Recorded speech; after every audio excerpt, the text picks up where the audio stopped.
Bismillahirrahmanirrahim. Assalamualaikum warahmatullahi wabarakatuh.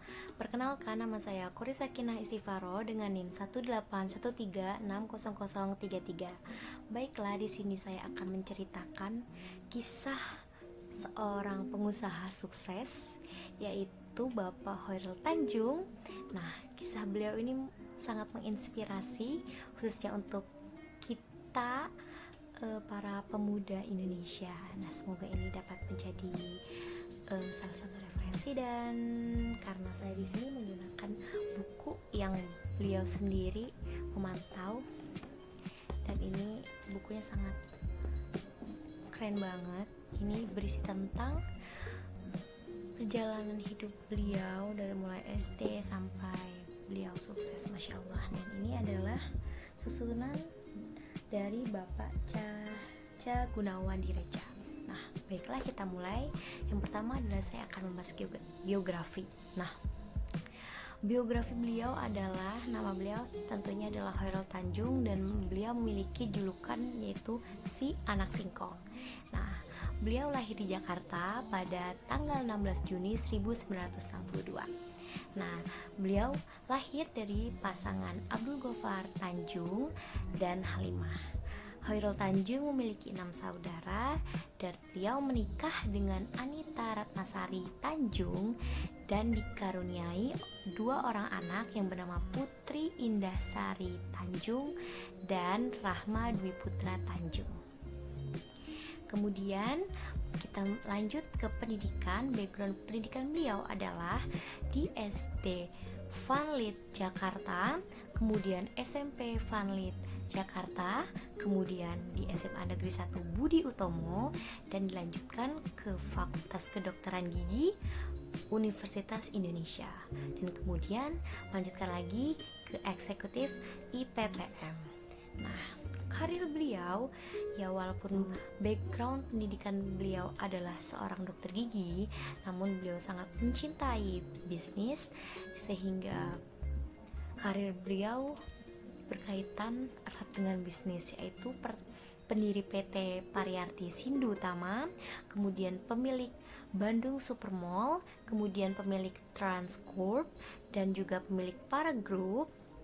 Beliau juga seorang komisaris utama PT Carrefour Indonesia dan pemilik City Corps. Kemudian beliau juga seorang ketua Komite Ekonomi Nasional dan Menko Ekonomi tahun 2014. Nah, lanjut ke perjalanan hidup. Perjalanan hidup beliau tidak selalu mulus, namun hampir semua yang Pak Khairul Tanjung ini pegang selalu berhasil. Maka demikian beliau sampai dijuluki si tangan emas, karena apapun yang disentuh seperti itu selalu membuahkan hasil yang sukses gitu. Nah, selesai beliau menyelesaikan pendidikan di SMA Budi Utomo, dan kemudian beliau melanjutkan ke Fakultas Kedokteran Gigi, Kedokteran Gigi Universitas Indonesia, dan pada usia 25 tahun beliau mendapatkan penghargaan sebagai mahasiswa teladan tingkat nasional. Keren banget kan? Dan kemudian sejak di bangku kuliah beliau sudah memulai bisnisnya, mulai dari jualannya kecil-kecilan, jualan buku kuliah, kemudian kaos dan lain-lain. Beliau bahkan membuka fotokopi di kampusnya. Nah, kemudian beliau membuka toko peralatan kedokteran dan laboratorium di Bilangan Senen, Jakarta Pusat. Namun usaha tersebut harus berhenti di tengah jalan karena bangkrut. Nah, kemudian perlahan namun pasti Bapak Khairul Tanjung ini mendirikan usaha dengan 3 rekan bisnisnya, yang mereka beri nama PT Pariarti Sindu Utama. Nah, perusahaan ini memproduksi sepatu anak-anak, dan ini bukan lagi produksinya, pesanannya itu bukan pesanan lokal ya, tapi udah internasional. Bahkan pada saat itu beliau mendapatkan pesanan yaitu 160.000 pasang sepatu anak-anak dari Italia. Nah, namun karena perbedaan visi misi di antara Bapak Khairul Tanjung dan rekan-rekannya tersebut, akhirnya beliau memutuskan untuk keluar atau berhenti dan mendirikan perusahaannya sendiri. Namun atas kepiawaian beliau membangun jaringan, bisnisnya itu cepat berkembang. Jadi walaupun beliau baru menjalankan bisnis, baru mendirikan bisnis yang baru, namun karena dia sudah piawai dalam berbisnis sebelumnya, jadi bisnisnya dengan cepat berkembang dan bisnisnya itu memiliki 3 inti, yaitu pada keuangan, pada properti, dan pada multimedia. Nah, dan itu diberi nama Para Group. Di bawah Para Group, Khairul Tanjung ini memiliki perusahaan di bidang finansial seperti asuransi umum Mega, asuransi jiwa Mega Life, Para Multifinance, kemudian Bank Mega TBK, dan juga Mega Capital Indonesia, dan juga Bank Mega Syariah dan Mega Finance. Nah, sementara di bidang properti dan investasi, perusahaan beliau membawahi Para Bandung seperti Para Bandung Propertindo, Para Bali Propertindo, Batam Indah Investindo, Megah Indah Propertindo. Dan sementara bidang penyiaran, beliau memiliki multimedia dengan banyak grup, diantaranya adalah memiliki multimedia, yaitu adalah Trans TV, Trans 7, Detik.com, CNN Indonesia, Mahagagaya Perdana, Trans Fashion, Trans Living, dan masih banyak yang lainnya. Nah, selain bisnis-bisnis tersebut, Para Group juga meluncurkan Bandung Supermall sebagai sentral bisnis distrik pada tahun 1999. Seiring kesuksesan beliau di bidang tersebut, Para Group berubah menjadi City Corps. Nama City atau CT Corps diambil dari inisial Pak Khairul Tanjung, CT. Nah, kemudian kesuksesan Khairul Tanjung di bidang bisnis terus menanjak, bahkan nama beliau masuk pada tahun 2010 masuk di majalah ternama Forbes.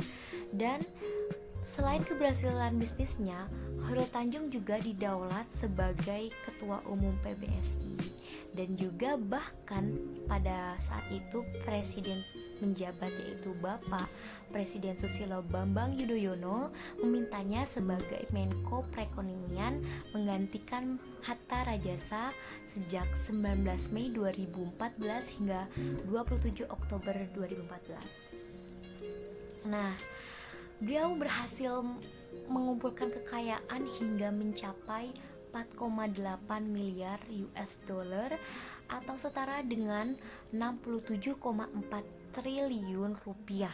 Pundi-pundi kekayaan tersebut sangat besar, sangat banyak, dan beliau dapatkan peroleh dari grup-grup perusahaannya yang tergabung di bawah bendera City Corps. Nah, sukses di dunia bisnis membawanya ke dunia politik, dan seperti saya sebutkan, beliau sempat terjun ke dunia politik dan menjadi Menteri Koordinator Ekonomi di masa jabatannya. Nah, kemudian saya akan membahas tentang buku ini sedikit, yaitu tentang masa-masa SD beliau, SMP beliau, SMA, dan kuliah beliau. Nah, di sini saya sangat mengambil banyak hal itu pada masa SD dan SMP ya. Beliau menceritakan dalam buku ini bahwa pada masa SD dan SMP beliau bersekolah di sekolah Vanlit tersebut. Sekolah tersebut adalah salah satu pendidik beliau sehingga beliau dapat menjadi pengusaha yang seperti sekarang ini.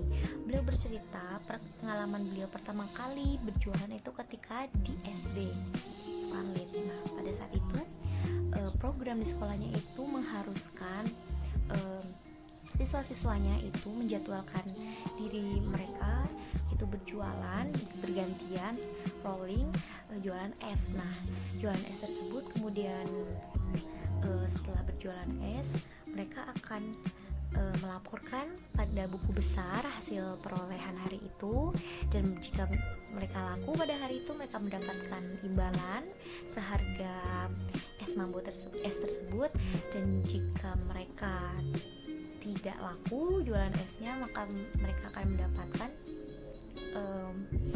imbalan es tersebut. Nah, namun di sini saya yang diambil pelajarannya itu bukan keuntungan dari kita mendapatkan uang ataupun es tersebut, namun lebih halnya kepada nilai kejujuran dan attitude pembisnis gitu. Jadi bagaimana kita bekerja jujur, bagaimana kita tetap berusaha berjuang walaupun masih kecil loh, kita tetap memperhitungkan biaya yang ada, pengeluaran dan pendapatan yang ada, dan itu menjadi salah satu pelajaran inti dari seorang pembisnis yang harus pembisnis kuasai seperti itu. Dan kemudian beliau ceritakan juga beliau tertarik dengan dunia teater yang membawa beliau menjadi sosok yang positif, dan pada saat itu banyak yang beliau pelajari mulai dari berbicara dan pengendalian diri dan hal-hal lain positif lainnya.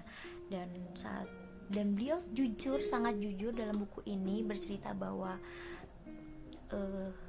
dari teater tersebut beliau banyak belajar banyak hal. Nah, seperti itu. Nah, kemudian juga beliau pada masa di Universitas Indonesia, beliau mengapa sampai bisa mendapatkan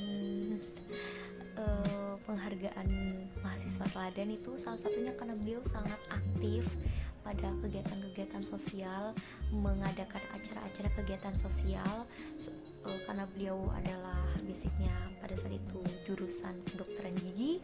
Beliau banyak melaksanakan kegiatan-kegiatan amal seputar kesehatan gigi, di mana beliau bisa melaksanakan acara. Beliau selalu dengan semangat dan ide briliannya melaksanakan tugas-tugas dengan baik, sehingga beliau sangat berprestasi dan sangat membanggakan nama alma maternya. Kemudian sedikit singkat yang saya ceritakan di sini, namun ini sangat rekomendasi dari saya merekomendasikan buku ini karena dapat menjadi pembelajaran bagi banyak orang tentang nilai-nilai hidup, nilai-nilai pembelajaran bisnis dan lain-lainnya. Nah, lanjut lagi di segmen terakhir ini saya akan membacakan beberapa penghargaan beliau karena beliau memiliki banyak prestasi, dan di sini saya akan membacakan beberapa. Oke. Yang pertama itu adalah beliau masuk ke urutan 937 dari 1000 orang terkaya di dunia versi Forbes. Masya Allah. Dan kemudian seperti yang saya sebutkan, beliau mendapatkan penghargaan mahasiswa teladan tingkat nasional sebagai anggota Civitas Akademika yang bekerja sama kepada fakultas dan universitas. Nah, kemudian beliau mendapatkan penghargaan sebagai eksekutif muda berprestasi dari Studio Seven Production, dan kemudian beliau mendapatkan penghargaan Sugeng Saryadi Award. Keren banget ya semuanya. Nah, demikian yang dapat saya sampaikan. Semoga dapat menjadi pembelajaran apik buat kita semuanya, dan dapat menjadi pembelajaran khususnya bagi saya sendiri. Dan sekali lagi saya mohon maaf jika banyak atau terdapat kesalahan dalam ucapan dan tingkah laku saya.